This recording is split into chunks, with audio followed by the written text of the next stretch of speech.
बहुत तशवीशनाक सूरत हाल है। इसकी वजह यह है कि एक बार फिर तालिबान ने पाकिस्तान को वार्निंग दे दी है। तनकीद का निशाना, फिर उसके बाद कुछ शख्सियात बनी, फिर उसके बाद इदारे बन गए और उसके बाद अब जो है वो पाकिस्तान के परचम की जो है वो मामलात जो है वो उठाए जा रहे हैं। खारिज कहते हैं हमारे कुरान हदीस की इस्तिलाह में, और ये वो लोग हैं जो मुसलमानों की तकफीर करते हैं और मुसलमानों की जो रियासतें होती हैं उनका जो इज्तिमाई नज़म होता है उनको गैर शरई कहकर उनसे कत्ल व क़िताल और जंग करते हैं। उसकी जिस अंदाज के अंदर चाहे वो जो भी है सोशल मीडिया पे, उनको मैं समझता हूँ कि आज भारत का जो है वो उन्होंने हमें इक्वलाइज कर लिया। वो जो रॉ का एजेंडा था, जो उनको खालिस्तान में तकलीफ हुई है, उसके बुनियाद के ऊपर आज जो है वो पाकिस्तान के अंदर क्या कर रहे हैं खुल। जबकि हिमायतुल्लाह खैबर पख्तूनख्वा के निकरा वज़ीर आला के मजबूत उम्मीदवार बनकर सामने आए हैं।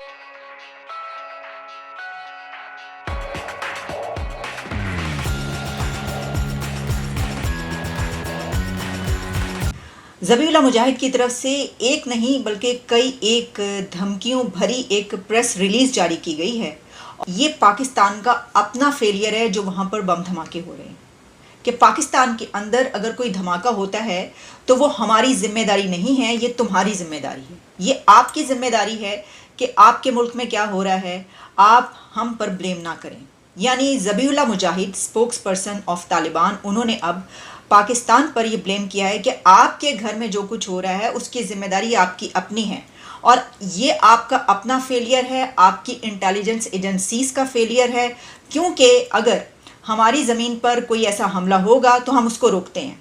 जिस पर उन्होंने ये भी कहा कि यहाँ पर कुछ ऐसे लोग भी पकड़े गए जो कि दाइश के लोग कहे जाते हैं और उसमें पाकिस्तानी शामिल थे। यानी एक तरीके से उन्होंने ये कहा कि यहाँ पर जो दाइश के लोग काम करें या दाइश के साथ मिलकर जो दहशतगर्दी हो रही है उसमें जो लोग पकड़े हैं जिसके बारे में उनके पास इंटेलिजेंस मौजूद है। पाकिस्तान, जिस तरह हम ये कहते हैं कि अफ़गानिस्तान से यहाँ पर दहशतगर्दी होती है, अफ़गानिस्तान के दहशतगर्द या TTP या वहाँ से जो दाइश के लोग हैं वो यहाँ पर दाखिल होते हैं, दहशतगर्दी करते हैं। इसी तरीके से उन्होंने कहा है कि उन्होंने अपने मुल्क अफ़गानिस्तान में जो लोग पकड़े उनका ताना बाना और जो ताल्लुक़ है वो पाकिस्तान से है। तो एक तरीके से अब अफ़गान तालिबान ने, अफ़गान हुकूमत ने, अफ़गानिस्तान ने पाकिस्तान के ऊपर ये ब्लेम किया है कि ना सिर्फ ये कि हम आपकी तरफ कोई ऐसी दहशतगर्दी नहीं कर रहे, बल्कि हमारी तरफ जो दहशतगर्दी हो रही है वो आपके मुल्क के लोग शामिल हैं।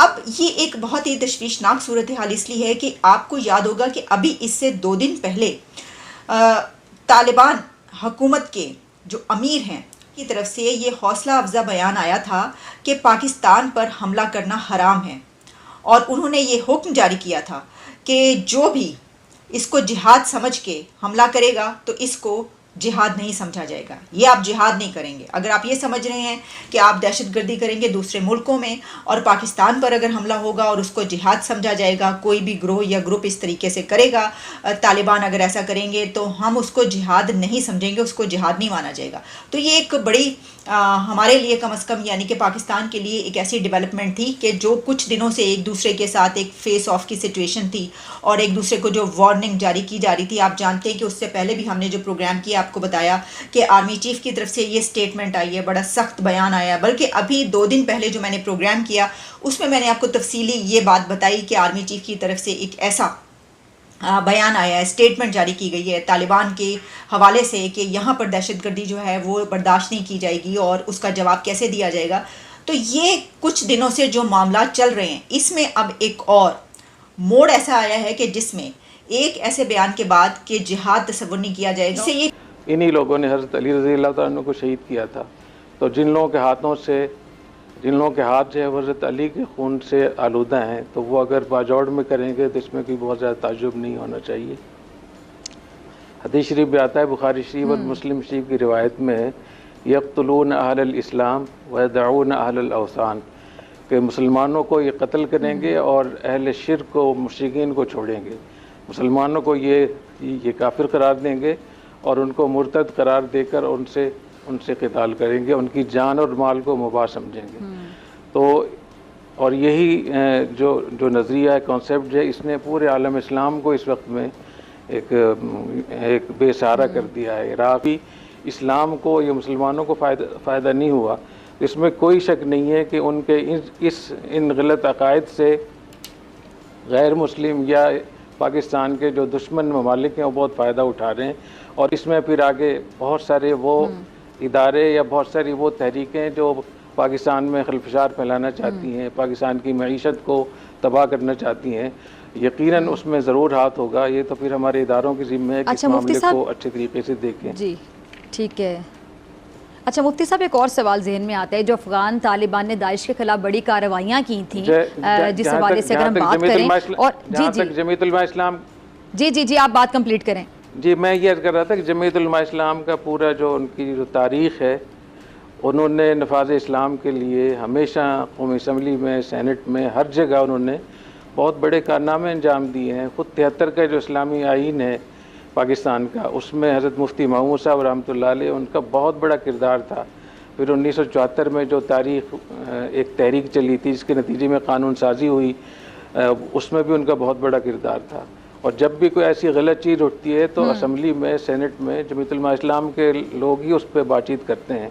तो ऐसे लोगों पर उस पर हमला करना, कारकुनों पे, तलबा पे, बच्चों पे, उलमा पे, मेरे ख्याल में इससे समझ जाना चाहिए कि ये कौन लोग। अच्छा मुफ्ती साहब, अब ऐसे वक्त में, बल्कि मैं अगर कहूँ कि कड़े वक्त में, ये कड़ा वक्त है, मुश्किल वक्त है, तो मुसलमानों पर अब क्या जिम्मेदारी आयद होती है? मुसलमानों को क्या करना चाहिए? मुसलमानों के करने के लिए क्या काम हो? आप इस प्लेटफॉर्म से अगर आगाही देना चाहें तमाम लोगों को। जी मैं इस पर यह अर्ज़ करना चाहूँगा कि इसके असबाब क्या हैं। ये जो यहाँ तक बात पहुँची है, जो लोग मज़हब के नाम पे या सियासत के नाम पे या उस पे नाम पे इस मुल्क को नुकसान पहुँचा रहे हैं, खून बहा रहे हैं, मईशत बर्बाद हो रही है, इसकी सबसे बड़ी वजह हमारा तालीमी निज़ाम है। जब तक हमारा तालीमी निज़ाम ठीक नहीं था तो नारों से, बातों से और बड़ी बड़ी इनसे कुछ नहीं होगा। तो हमारा जो तालीमी निज़ाम है, चाहे वो मदारिस का हो, चाहे वो स्कूल, कॉलेज, यूनिवर्सिटी का हो, दोनों में इस्लाहात की ज़रूरत है। खेल के अपना एक एजेंडा, उसके लिए मोहरे कोई भी हो सकते हैं, लेकिन इस सूरत के अंदर मुझे नहीं नज़र आ रहा कि जो आपको बात कर रहे हैं लोग कि जी ये 2024 अक्टूबर के अंदर, क्योंकि आपके साथ मेरी इस मामले पे काफ़ी मेरे ख्याल में बहस हो चुकी है मुख्तलिफ प्रोग्रामों में, जिसके अंदर मेरा पहले भी यही बात थी कि 2024 से पहले तो इलेक्शन आपको मुमकिन नहीं है।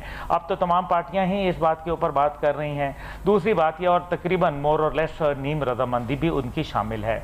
फिर इसी तरीके से जो अभी सूरत हाल नजर आ रही है वो 2024 को मेरे ख्याल में हनूज दिल्ली दूरस्त। अच्छा 2024 की भी अक्टूबर की आप बात करें अब्दुल साहब, यानी ये अप्रैल या मार्च में भी नहीं, या फरवरी में भी नहीं, बल्कि अक्टूबर तक 2024 भी हो सकता है। अच्छा हाँ 2024 भी हो सकता है, 2025 भी हो सकता है। बात यह है कि पाकिस्तान की क्या जरूरत है। पाकिस्तान को इस टाइम पे स्टेबिलिटी की जरूरत है। पाकिस्तान को पॉलिटिकल पोलराइजेशन की जरूरत नहीं है। पाकिस्तान को नफरतों की जरूरत नहीं है। पाकिस्तान एक बहुत बड़ी शिफ्ट से गुजर रहा है। एक बहुत बड़ा हमने चैलेंज जो है दुनिया के सामने कबूल कर लिया है।